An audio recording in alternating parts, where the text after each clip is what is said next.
Assalamualaikum warahmatullahi wabarakatuh. Saya RR Evelinda Miranti Kusumawati dengan NIM 219400176, Program Studi S1 Ilmu Pemerintahan Universitas Amikom Yogyakarta, akan membahas tentang pelaksanaan demokrasi digital di masa pandemi COVID-19. Yang pertama, saya akan membahas tentang latar belakang. Demokrasi digital telah menjadi fenomena baru seiring berjalannya waktu dan akselerasi teknologi digital. Demokrasi digital merupakan bentuk persilangan antara demokrasi dengan digitalisasi, utamanya terjadi pada era revolusi industri 4.0 saat ini. Demokrasi digital juga bentuk upaya pemerintah di mana semua warga negara berperan untuk menyebarkan gerakan demokrasi. Saat pandemi COVID-19, ruang demokrasi menjadi terbatas karena diberlakukannya larangan pertemuan masyarakat secara fisik, guna untuk mengurangi penyebaran virus tersebut. Sejak itu, kebutuhan masyarakat akan ruang publik berpindah menjadi ruang digital.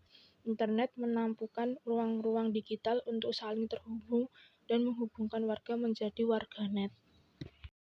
Yang kedua yaitu pandemi COVID-19 mengubah demokrasi prosedural konvensional menjadi digital. Pada tahun 2020, banyak daerah-daerah di Indonesia yang terdampak pandemi COVID-19 dan menjadi terhambat dalam ruang gerak demokrasinya. Ada daerah yang sudah merencanakan akan diadakan pemilihan umum, namun pada masa pandemi dilakukan pembatasan untuk bertemu secara fisik. Maka pemerintah mengkaji ulang bagaimana cara agar pelaksanaan pemilihan umum tersebut dapat berjalan meskipun tanpa adanya kontak fisik. Dari sinilah demokrasi digital dimulai ditingkatkan kembali dan lebih dimanfaatkan lagi untuk kepentingan umum dan pemerintah dengan cara melakukan pendekatan kepada para milenial sekarang yang mayoritas pengguna teknologi digital. Maka dengan peran para milenial sangat urgent dalam pemilu maupun pilkada di masa pandemi. Mereka bisa menjadi penyelenggara pemilihan atau pemantauan pemilihan. Yang ketiga yaitu pelaksanaan demokrasi digital di masa pandemi COVID-19. Pelaksanaan demokrasi digital di masa pandemi dilakukan dengan berbagai cara, yaitu dengan media cetak, media elektronik, dan media sosial, dalam kampanye dan strategi oleh para paslon dalam kondisi pandemi.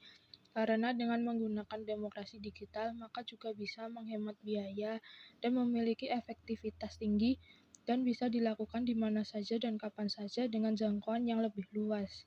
Dengan cara ini, maka masyarakat pengguna media sosial, media cetak, dan media elektronik dapat meningkatkan kesadaran memilih dan juga ikut serta dalam partisipasi politik secara tidak langsung.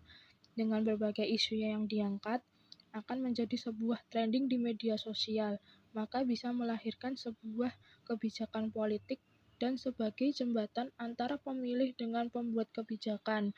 Demokrasi digital juga memberikan manfaat, salah satunya dengan mempermudah masyarakat untuk berpartisipasi di ruang publik dengan jangkauan internet dan bebas menyalurkan pendapatnya atau aspirasinya.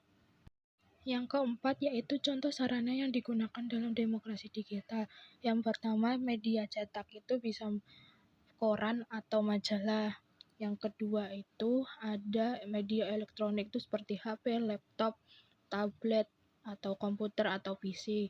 Terus yang ketiga ada media sosial itu bisa Facebook, bisa Twitter atau yang lain-lain. Yang kelima yaitu dampak negatif dari demokrasi digital dan cara mengatasinya. Pelaksanaan demokrasi digital selain memberikan dampak positif, demokrasi digital juga bisa menimbulkan dampak negatif. Tidak bisa dipungkiri bahwa jika kita bermain dengan sosial media, kita juga akan mendapatkan tentang disinformasi dan misinformasi saat dalam pencarian informasi. Tersebarnya informasi yang mengandung sara, menyebarkan hoax, peningkatan polarisasi pilihan akan menjadi bagian dalam demokrasi digital. Lalu, bagaimana cara mengatasi permasalahan tersebut? Yaitu dengan cara adanya keterlibatan para tokoh masyarakat, politikus, dan penyelenggara pemilu untuk mengurangi dampak positif tersebut, dan juga memberlakukan literasi digital dengan cara pemahaman dan kesadaran sosial dengan cek dan recheck terhadap sebuah informasi yang belum tentu benar. Dengan begitu, maka juga bisa menjadi pencegah dampak negatif untuk meminimalisir adanya disinformasi dan misinformasi. Yang terakhir yaitu kesimpulan. Dengan adanya demokrasi digital, harapannya kesenjangan politik bisa berkurang karena adanya komunikasi langsung dan efektif antara pasangan calon dengan pemilih, dan dapat menjadi salah satu alternatif untuk menyuarakan pendapat masyarakat dan aspirasi di ruang publik dalam cakupan media sosial yang berbasis internet. Peran aktif penyelenggara pemilihan umum diperlukan untuk meminimalisir hal-hal negatif yang bisa terjadi pada saat demokrasi digital berlangsung. Terima kasih sebelumnya. Akhir kata, wassalamualaikum warahmatullahi wabarakatuh.